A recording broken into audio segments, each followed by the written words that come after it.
everyone. Happy Wednesday. Hope your midweek push is going well. I am just giving everything a few minutes here for technology to catch up. See if we are streaming and live. If you join me live, let me know if you can hear me and see me. It's always fun to do a whole training and then find out later that there was no sound. So I would love to say hello to you as well. So say hello, let me know if you can hear me and see me. And I'm excited to be here tonight with you all. This is the second training in a 3-part series that I am doing this week. We are talking all about why early pregnancy is the best time to plan for your postpartum time frame. And there's really a lot of reasons that is, but I am sharing 3 main ones with you this week during this mini series. On Monday, the last training, the very first training, I should say, I covered one of the reasons of being that you have enough time to prepare. So you have a longer window for you to do all of your prep work for your postpartum recovery time frame when you start early, right? So it's one of the main benefits, and I shared some of my favorite tips, areas of focus to kind of hone in on for that particular benefit. So be sure to go back and look at that if you want to learn more information on the preparation piece. Tonight we're going to be talking about preventative health benefits of preparing early in pregnancy for your 4th trimester and beyond. And really quickly, my name is Jessie Sletton, and I am your postpartum empowerment coach, and I help you feel as calm, confident, and prepared, which is what we're talking about this week, right, for your transition into parenthood just as much as you do for your birth. So I am a walking billboard for putting as much time and effort and energy into planning our transition to parenthood, our postpartum time frame, our 4th trimester and beyond, as we do our birth.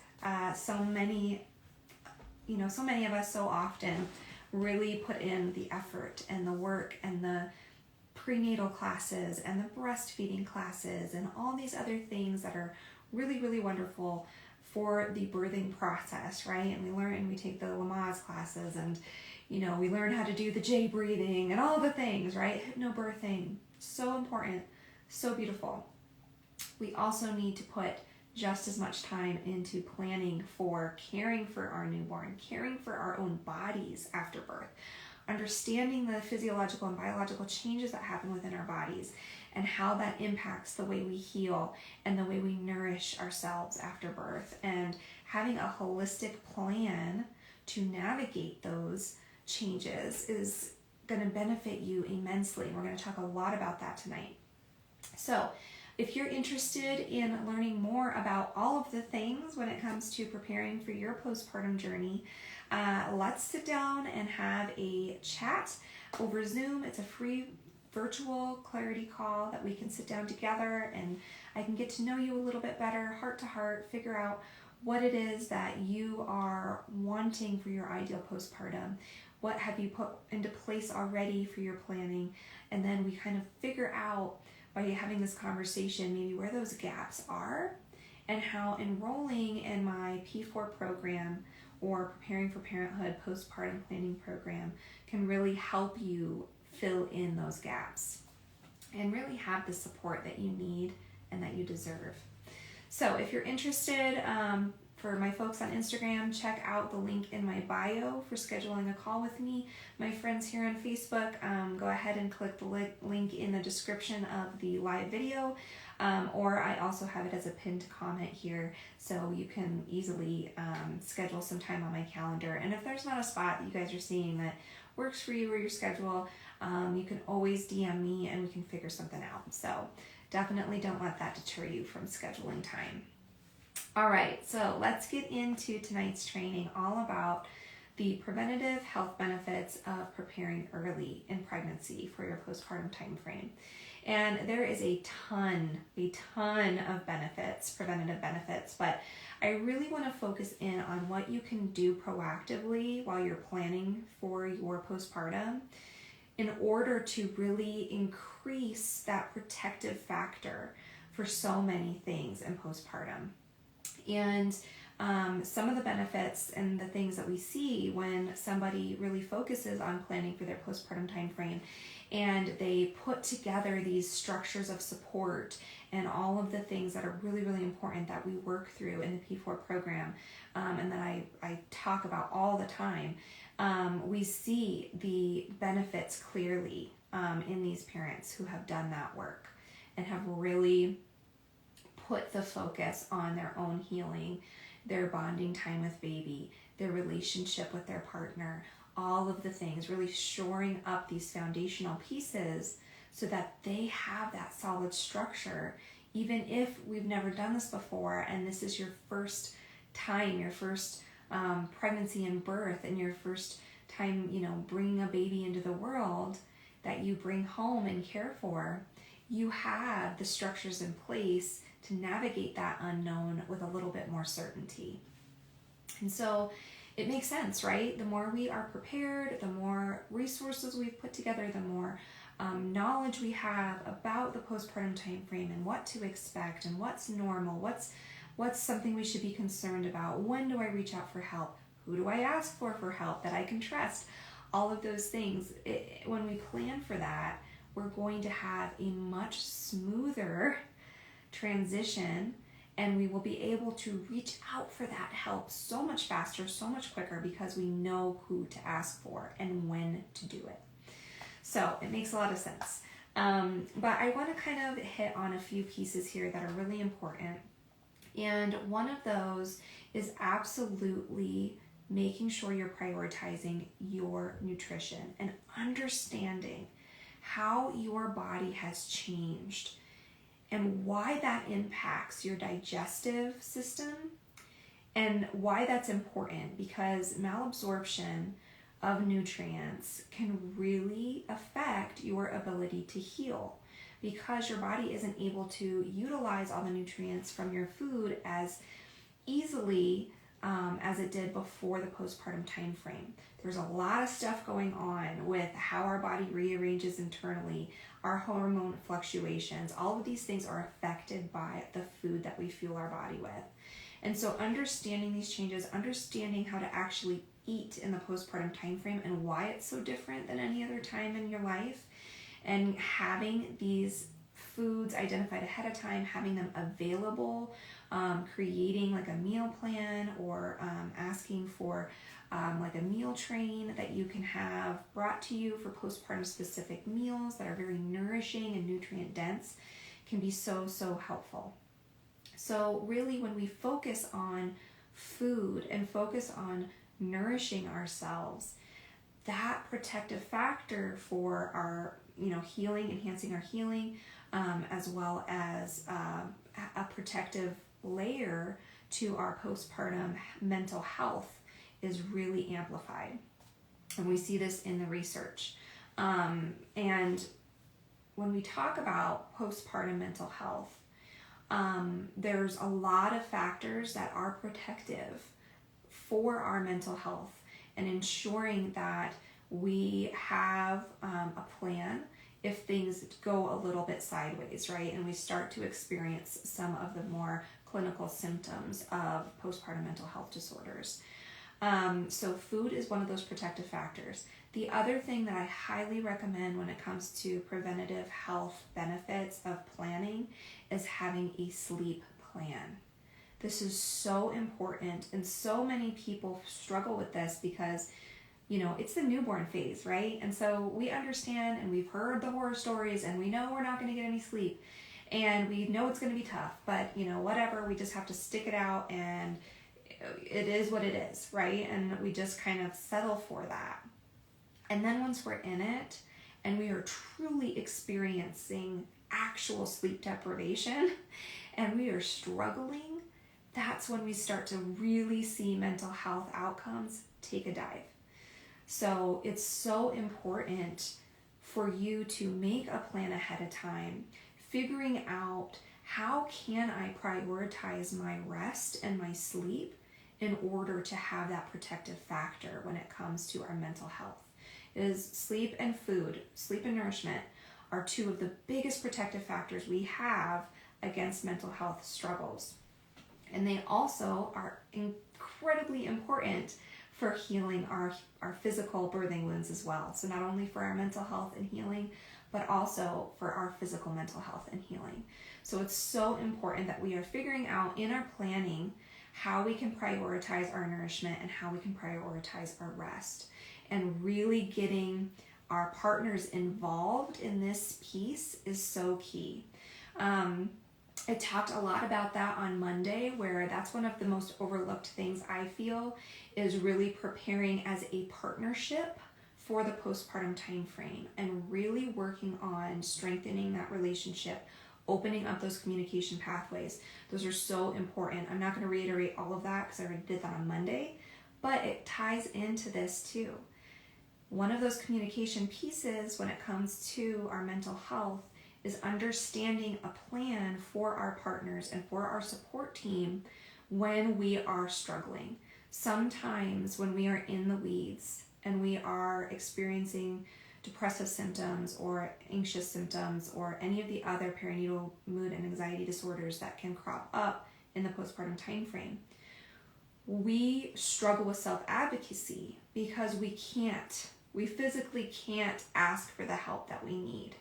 And so it's really important. One of those things that we can do ahead of time is understanding the symptoms, understanding the risk factors, looking through our own health history and understanding that, our own family history and understanding that, and sharing it with our support team and sharing it with our partners, and understanding that we have a plan for if we do start seeing some of these symptoms, how we can get help immediately so that you are not spiraling for any longer than you need to be. So not only are these things protective factors for reducing your risk of ending up in the bucket of folks who end up struggling with perinatal mood and anxiety disorders, but it also creates an out when if we do end up struggling and being one of those people, 1 in 7. And some even have found recently in research with the pandemic, it's 1 in 5. So these rates are astronomical, and it's very important that we are understanding that and knowing the difference between the different perinatal mood and anxiety disorders and what is in the normal range.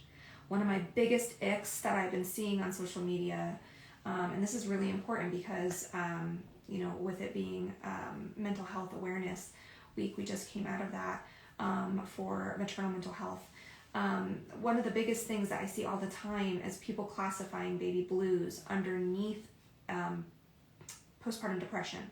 And they're two very separate things, okay? So understanding that and knowing the difference and really educating yourself on these things. And this is something that I really work on a lot in the P4 program, is ensuring everybody understands the differences between, what is like a normal hormonally driven process like baby blues, and when do we start getting concerned? When do we start turning that corner to being in the more clinical side and the more where we see it more prolonged and intense? So there's a lot of those different things. But I kind of got a little sidetracked there because I'm really passionate about mental health. But it is so important, and we are talking about that tonight because that's one of those things with the preventative health benefits of planning early, is really protecting that mental health piece. It's so big. It's so crucial. So we've talked about nourishing ourselves. We've talked about having a plan for sleep. And we've talked about really understanding how our body changes and how our own history, health history, our family history can affect, the risk factors when it comes to mental health disorders, and having a plan with our support team on figuring out what are my red flags. This is how usually, if I've had mental health struggles in the past, these are kind of the symptoms to look out for when I'm starting to maybe slip into a depressive episode, or I'm starting to really struggle with my anxiety. all of these kind of things. And this is what I need from you to help kind of be my voice and let me know that you see me and that we have a plan. So that's really, really important. And that's how we can help prevent, if not prevent, at least reduce the risk and severity of some of these things that we see. So having a plan for those couple of things is so important. There's so much that goes into this, and that's why I've created an entire program around planning for postpartum, because it is so multifaceted. And there's really 5 main pillars that I focus on in the program that really kind of captures this holistic view of preparing for your transition into parenthood, mind, body, and soul. But one of the other things I wanted to mention tonight, because I could go on for hours about this, but the other thing I wanted to mention is really having a plan for your own pelvic health, pelvic floor health. Because one of the very common symptoms and struggles that we can have in postpartum is pelvic floor dysfunction. And so really being cognizant of that and working on it in pregnancy, strengthening those pelvic floor muscles, seeking out a pelvic floor specialist is so important. And it's one of those things that I will always, always be vocal about trying to be proactive, because women's health is a whole thing. We're lacking and failing in so many ways, but that is one of the biggest ways, in my opinion, that and having like true evidence-based lactation care that you can really understand, who you can go to for help, what your plans are, without any of the, guilting bullshit that can happen sometimes in that field. But pelvic floor health and really identifying that, working on that in pregnancy, and then knowing what kind of coverage you have is so important as well with your insurance for both mental health coverage as well as for any of these therapy type coverages. Really seeing if they, offer any of those health plan benefits for pelvic floor specialists is always really important to do that research in the pregnancy time frame versus trying to figure it all out when you got a baby screaming and you're covered in, spit up and your boobs hurt and you're a mess, right? And you just need the help yesterday. When we get to that place, it's hard to find the help we need because our minds are not in that mode. We're in caring for baby mode, right? So really make this as easy as possible for you and your support team to make this a time of bonding and healing and recovery and making it this place where you can feel like you're thriving, even when it's tough, even when we run into obstacles, but you have these protective factors to keep your mind well and keep your body healing and moving forward is so, so, so powerful. So I just kind of word vomited out on this training, so I apologize for that. I see a few people join me live. Hey everybody, thank you for joining. If you have any questions, feel free to drop them in the comments section. If I don't see them for whatever reason with the streaming services, I will definitely go back and answer them in the comments after I post the recording. But as you can tell, I'm very passionate about this, so I'm excited that I've been able to share what I have with you all tonight. I hope you took some little gold nuggets out of this training that you can, apply to your own postpartum planning, and really understanding how powerful it is as a protective factor against our mental health, or protecting our mental health and our physical health and well-being as well. So I will be back here on Friday, and it's going to be the final part to this 3-part training series. And we're going to talk about, tonight was kind of more about the, short-term benefits of, planning and directly in the postpartum time frame, early, fresh postpartum. On Friday, I'm going to dive into how planning ahead in your pregnancy can impact your long-term health and some of the benefits we see with planning early on, and how that kind of lays this foundation for not only short-term better outcomes in fresh postpartum, but also down the line, years down the line, and how that kind of creates this domino effect. So I'm excited to be back here Friday. Please join me. Let me know if this was helpful. be sure to schedule a call with me if you are expecting your baby in the next 3 to 6 months and you are looking to have the support, the guidance, and just to feel like you are being seen, heard, and you're creating some control in your transition into parenthood, then we need to chat. So schedule a call with me. We'll talk about the P4 program. We'll talk about how I can support you in your perinatal journey. And I look forward to seeing you guys back here on Friday. Have a great rest of your week.